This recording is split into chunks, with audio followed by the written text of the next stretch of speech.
Stavači, čisto stavači. Boli aj maďarské.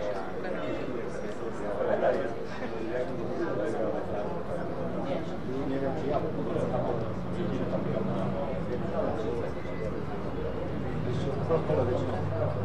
na Maďarské.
Ale rok,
Čísla 21, pan Boris Horínek s Flynnem Etenem. Viděli jsme silně dominantního psa, který nám pokazil trošku konec s tím pouštěním. Takže základní pozice u vyhledání v pořádku, zástěny byly prověřované velmi hezky, velmi rychle, těsně s prověřením, hodnotím známkou výborně. Vystavení vyštěkání zahání, okamžité vystavení by mohlo být malinko více ve středu, pes se nám potom postupně dostává malinko do boku, ale s velmi hezkou intenzitou. Hodnotím známku odvolání by v té konečné fázi mohlo být malinko rychlejší, hodnotím známku ještě velmi dobrou.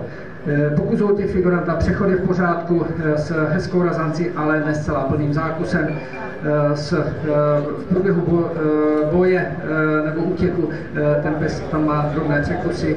Přechodová fáze tady i pouštění bylo v pořádku, včetně střežení, ale díky té nervozitě hodnotím známkou dobře plus. Obrana při hlídání s hezkou razancí, zde plným zákusem, ale v průběhu boje je tam opět drobný překus, pouštění střežení v pořádku, hodnotím známkou velmi dobře plus.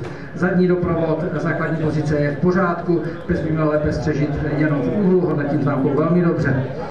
Třeba při doprovodu pes se prezentuje velmi hezkou razancí, v průběhu boje opět drobný překus, přechodová fáze i pouštění v pořádku, velmi hezký boční doprovod, velmi dobrá.